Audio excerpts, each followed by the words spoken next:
Hi, Norbert Novenyi Jr. He's coming off a fantastic win via Zuan, Bellator Milan. Hi, how are you doing? Hi, I'm very good, thank you. How are you? I'm doing well. How were your preparations for this fight? Obviously, there was a lot of restrictions going earlier in the year. Were you able to get a lot of sparring in?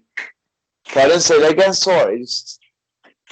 Say that again, sorry, I didn't hear that. Oh, Didn't get that. Were you able to get a lot of good sparring in due to the restrictions of the lockdown and stuff? Yeah, it's hard in London and the UK. I'm not gonna lie, because I'm like there's so many people on Facebook and Instagram. Everyone's like posting pictures. Look at me, I'm a fighter. I'll be a world champion. Blah blah blah blah. When you ask them for a few rounds, no one wants to show up. So even if there's lockdown or with lockdown, without lockdown, people don't want to spar. So, but luckily, I could get the rounds in. I went to Germany. Um, I had to travel abroad to get rounds. So it's madness. But yeah, and obviously my teammates are always, they're always there. We're always training. But it would be nice if more people were down to spar. Obviously on the broadcast team, they touched on your father being a really great wrestler. What kind of things have you learned off him? Like, obviously, because you got a really nice triangle win. What's he kind of taught you? Listen, I haven't been training with him since I was 14 or 13 or 14. Obviously, I got my basics from him. But I feel like everything that I do is from my current coaches, because they're geniuses. So I got great basics from him, and he got me into sport. But to that next level and the level I'm on right at the moment, it's my coaches who got me there. Obviously, you've trained over in London you've trained over here for quite a while now. Obviously, you're originally from Hungary, and obviously you got great fighters like Adam Borics as well. Are you trying to push Bellator to go to Hungary a lot more, so you obviously you can go back and fight in Budapest maybe one day? Yeah, that's where my first battle fight was. It's great, but to be fair, I'm more of a I don't care. I'll go wherever. I'm not really fussed about the country or this and that. I'm half. I'd say I'm half Hungarian, half English, because even though I still got my accent, but like now I think in English. So if I dream in English, I think in English. All my friends are here. I grew up here. The way I dress is English. The way I do everything is kind of English. So yeah, I'm not really fussed. I kind of look at London as my hometown in a way. Um, it would be nice to fight in Hungary again. We'll see how it is, but I don't care. I'd rather fight on the big stage in the States. So Are you hoping to get out again at the end of the year? Obviously, we've got a couple of shows coming up in October and November. Are you hoping to get on any of them shows?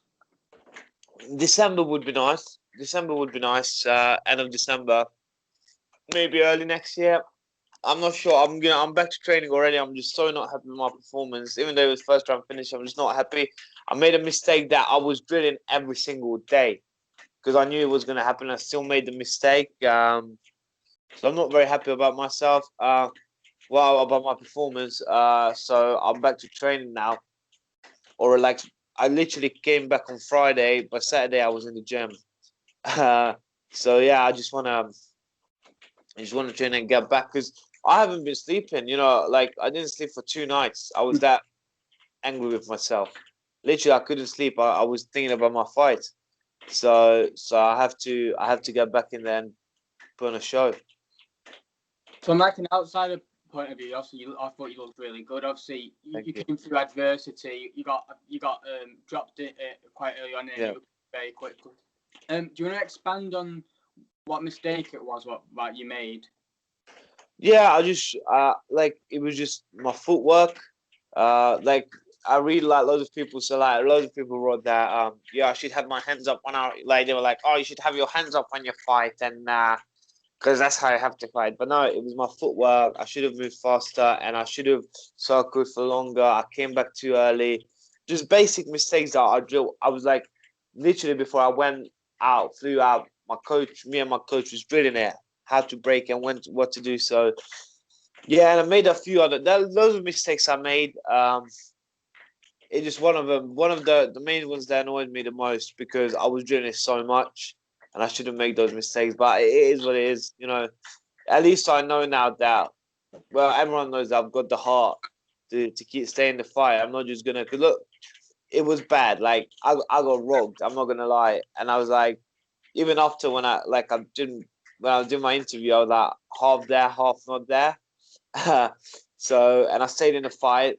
My fighting instincts were good. I did everything fairly well. So it's good to know. And like I learned a lot about what I'm gonna do in my next fight or what I'm not gonna do in my next fight. Yeah. A lot of fighters obviously have different mentalities. Are you kind of like someone that if you make a mistake, you're kind of obsessed until you correct it, keep on working on it until you get it perfect? Yeah, I don't know. For me, it's not even that because everyone makes mistakes. I make mistakes in fights. My last fight as well. But it's just when I make a mistake and that kind of doesn't show. So before the fight, leading up to the fight, I was saying everyone, but like you guys will see my level. Like I know the caliber fighter I am because I know who I spar with and what I do. And when you make a mistake like that, you're like people were thinking on that level, and then I'm just like I was saying it to everyone that I'm going to show you my levels now, and I made a silly mistake, and it's just the type of mistakes I make because there were the mistakes on the ground that I shouldn't have done, but I'd be like, okay, cool, it is what it is. But with the stand up, that shot I shouldn't have gone hit with it. So yeah, it's just annoying me. It's really annoying me because it's such a basic mistake that I know that I can avoid like any day. So well, just not that day, but yeah, usually I can avoid. You're obviously still very young. You're only like 20 years old. Obviously, you've had 5 fights. Obviously, mistakes will happen. It's better to make them earlier and then act like Yeah, 100%. Obviously, you've said that you know the sparring you've got. Do you want to mention any of the names of kind of sparring you got for this fight? Obviously, my teammates like they give me a hard time all the time. Obviously, there's Michael Page, Mike Shipman, my big like we got Mobs as well. Mobs Alessia, who's amateur, but he's such a good level guy, and his jits is just world class. So we did a lot of sparring with him. Obviously, Felix Klinkhammer, who actually fought Laid before. Um, yeah, Alfie Davis, all these guys, all like Arunas, who's always in Bellator. Like, all these guys, they're always there. Darren Stewart is in the UFC. We put a lot of work together. I went to UFG gym in Düsseldorf. I got some runs in there with some of the guys. Yeah, Derek Chisora, I did some boxing rounds with him as well. Loads of guys, man. I don't want to. I don't want to miss out on people, because there's so many of them. And obviously, all these guys pretty much had fights. Like Darren Stewart obviously had a fight with Kevin Holland. Oh, and sorry, Jimmy Manuwa as well. I trained with him as well. Sorry. No. Yeah. It's really good. Yeah. It's world class sparring. Obviously, you got Darren Stewart who had a fight a couple of weeks ago. Mike Pittman fought on one of these cards. Derek Chisora's got a fight coming up as well. So you're training with a bunch of guys who aren't just preparing themselves as well. So training with a lot of world class guys. Is there anyone you'd like to fight next? Like anyone in particular, that'd be a big step up for you. I'm just gonna leave it to Bellator and to my coaches. I feel like as long as I make these mistakes, I shouldn't be calling people out. I shouldn't be asking for big fights. When I know that I'm not making mistakes and I know I'm world class already, but when all my performances are world class, then I'm cool. I can call people out and I can ask for the big names. At the moment, I feel like I should calm down a little bit and yeah, just let Bellator and listen. I fight whoever they give me because that's my job. But I'm not gonna go out my way and ask for Musasi or whoever's out there because I can't make these mistakes against these guys. So I need to get my shit together. I need to make sure that I don't make these mistakes. How was it like fighting in an empty arena? Did it kind of bother you, or do you play off the crowd, or were you just more? Yeah, it was weird because it was weird because I feel of the crowd. Like I love the cheers and the boos and it gives me like an extra like little push. But this was just weird. Like I was walking in and my walkout wasn't like it usually is. When I walk out, I take it in. I love it every moment of it, and then I always look around and look at the people who are watching. And this time I was looking around and like there's no one to look at, and I was like, okay, cool. And then before I knew it, I was fighting. So I'm walking in. Next thing I know is like, are you ready? Are you ready? I'm like, oh shit, yeah, let's go. So yeah, it just I wasn't really myself, but I don't know if it's because of the crowd or just yeah, it was just the whole week and the whole situation was a bit off. But listen, at least I got the W against a solid guy, you know, dangerous striker, and then luckily I could showcase at least some of my jit skills, so that's good. How was like fight week for you? When did you get into Milan? Like when did you fly into Milan? I got there on Saturday. I had to do like a 24-hour quarantine, and then after that Sunday I got out. That was also very scary. Like I couldn't sleep there as well because like you want to fight. I don't want to get caught with corona. I don't want my opponent to get caught, like to get tested for corona. So literally, all I was doing, I was just in my room because you can't do anything. You can't take your mind off of it.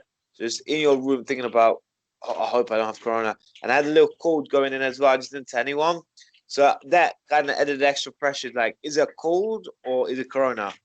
Because you don't know. Like, I felt good, but now like people get tested positive who don't even, there are even some guys that tested a mandarin or something like that, or like a mango, and that came back as positive as well.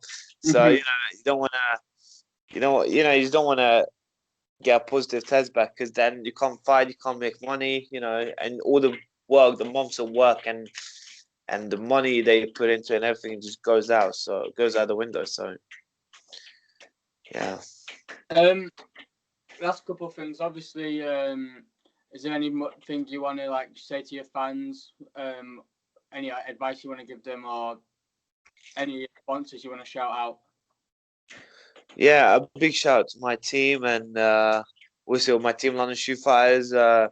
Dom Hayder stare down. He's one of my managers. Um, a quick recovery unit in London. They probably the best cryotherapy in London as well. So, everyone in my family and everyone really who was there, and everyone who watched the fight, and everyone who's gonna watch this, you for having me. I'm grateful for everything that's happening to me and all this. That's why I'm so judgmental about my performance because I want to put on a show for everyone. But it is what it is. Yeah. Thank you so much for coming on and allowing me to interview, and best of luck with your next fights. Thank you for having me. It's a pleasure. We'll do it again. So speak soon. See you soon.